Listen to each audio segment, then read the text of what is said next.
Alright guys, I made a little video for you guys just to show you some stuff. This is a team I just drafted the other day. It's just to play around, just to test the system out. I wanted to record it. I'm going to make some moves here. I have Matt Laporta on the bench. He's an outfielder. I'm going to move him to the starting position. By clicking on move, you get the here's.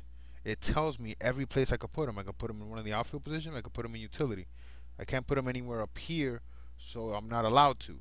It's pretty simple. There's no dragging and dropping, and this is perfect if you have an iPhone or whatever. I changed my mind. I want to move. I'll move him there. I want to move David Wright.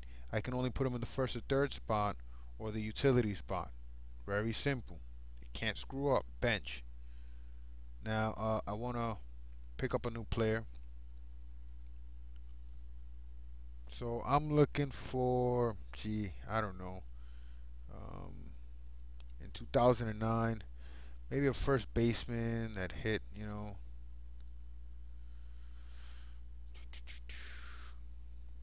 20 home runs or more. Here they are. Russell Brandon, Nick Swisher, Hank Blaylock. I'm going to pick up Nick Swisher. He's in the Yankees. He's going to get a lot of RBIs. He could play the outfielder as well. Over here it's telling me, you got too many players, you're going to have to drop a guy. That's basically what this is saying. To resolve the issue, you need to drop at least one player, blah, blah, blah. So, yeah, I'm going to drop, I can't drop David Wright, I can't drop our Pujols. These guys are superstars. They're on the can't drop list. Justin Upton as well. I'm surprised he's on the list. Nick Markakis, that's who I'll be dropping, and submit that roster move. And, yes, we're going to confirm it, and voila. Very, very similar to a service that we all used to play less than 1 year ago. Baseball. Let's go back to our league. I just want to run down the settings real quick so that we're all on the same page. I hope everybody sees this and everybody reaches out to me if they have any questions. I'm going to go really, really fast because it takes forever to upload the stuff into YouTube. ESPN Baseball 2010, there are 20 teams, head-to-head most categories. Means we will go head-to-head, one guy versus one guy from Monday through Sunday. The man with the most categories out of 11, that means 6 or more, will win for that week. One win.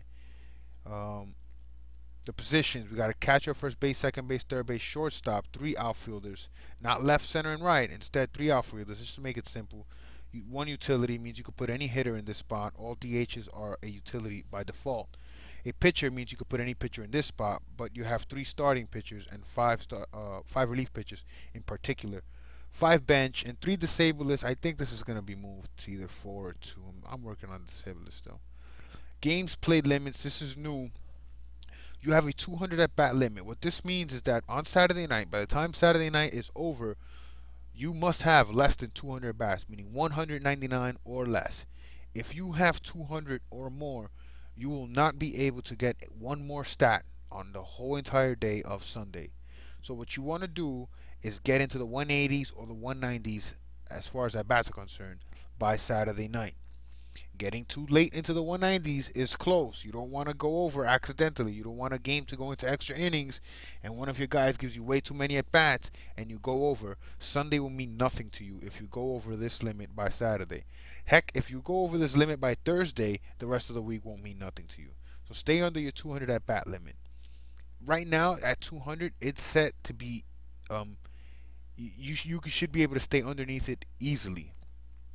With all the off days on Mondays and Thursdays and player rest and day-to-day injuries and catchers getting extra rest and even walks don't count as at bats, you should easily stay under 200. But if you decide to add and drop players for every time someone is on the bench or every time there's a rain delay or a rain out or games are off, if you do that, you will go over your limit and you're going to be screwed for Sunday. For pitchers, you can only start 6 pitchers in the week. You got 3 starting pitchers in your roster, so this is enough room for you to be able to start each one of them twice a week. If all 3 were to go twice a week, which all 3 don't do that every week. The scoring is a batting average, runs scored, stolen bases, home runs, RBIs, and doubles. This is the same exact thing we used last year, except no more on-base percentage. We don't need the on-base percentage because we're using the 200 at-bat limit, and that credits the walks. Because with getting a walk, you can get a stolen base, a run scored, and even an RBI if the bases were loaded, and it doesn't hurt your at-bat at limit at all. A walk does not count as an at-bat. So It's still part of our game, so we didn't need to have it as a category. With pitching, you got earn runs. We know what that is. Everybody knows what wins are. Everybody knows what saves are. But the holds is basically a save that happened prior to the ninth inning. So if any guy, in the eighth inning, basically you're setup man. You got to get setup man as long as also with closers. A guy comes in, gets one out, doesn't relinquish the lead, and it's a safe situation, meaning 3 runs or less, and you're winning. You got to hold. Walks, hits per innings pitch is an average of how many walks and hits your pitcher allows every inning he pitches. The higher this number, the worse. Strikeouts per 9 innings. The higher this number, the better. It's an average of how many strikeouts your pitcher gets if you were to pitch 9 innings. Here are all the teams. There are 4 divisions, 20 teams in total. ESPN Undroppable Player List. I am using it this year. You cannot drop a star. Back in the days, we took this off because in September the rosters expand. Players don't go on the DL when the rosters expand in September, so a lot of these undroppable guys were hurt, and you couldn't put them on your DL. That's not a problem with us anymore because we are not using the month of September in our league. I have shortened the year. August will be the playoffs. July will be the last season month. Lineup changes. They lock individually at scheduled game time. What this means is you have until right before the game starts to set your lineup. If a guy starts at 7, you have until 7 to put him in second or shortstop or on the bench. If you want to pick up a player on a daily basis, you got to pick him up before the first game of the day if you want to use him on that same day. If you don't care, then you can use it after. You can pick him up after the first game of the day. You'll get him in your lineup the next day. But if you need him the same day, you gotta get him before the first game of the day. But just setting your lineup, putting guys on the bench, taking them off the bench, you have until their game starts to do that. Waivers, we all know what waivers are. We used to play with a 1-day period. We're gonna do 4-day periods now. Again, I'm trying to slow down the progression of adding and dropping players. Move to last. Every time you use your waivers, you move last on the list. The guy who drafts first in the draft will get the last pick on the waivers. The guy that gets the last pick on the draft will get the first pick on the waivers. Trade limit. There is no limit. The trade deadline will be July 2nd. There's a 3-day period for me to veto the trade. If you try to trade Albert Pujols for Oliver Perez, I will veto it. Other than that, just know in 6 years I have never vetoed a trade. I don't really get that involved, and I've seen some bad rip-offs. But if it's ridiculous, I have to stop it. Start of regular season is week 1. It'll be a 17-week season instead of 22 weeks. Again, September is no more.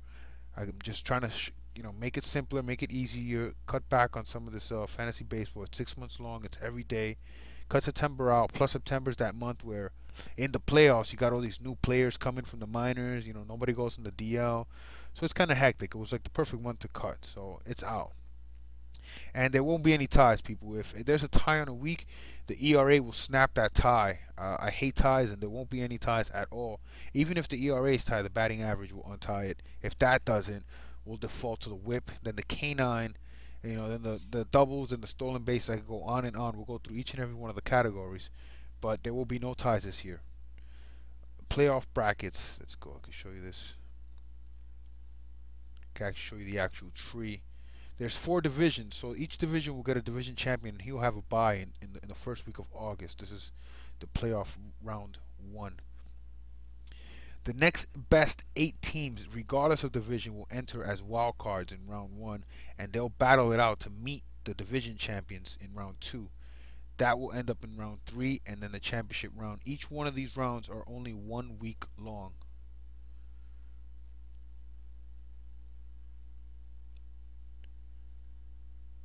And what do we got here?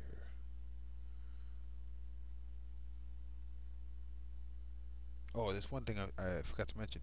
Minimum 3 games started. You got to start at least 3 pitchers. So again, the minimum is 3, the maximum is 6. You got 3 starting pitchers. So if all 3 go start once, you're fine. If they each start twice in a week, you're fine.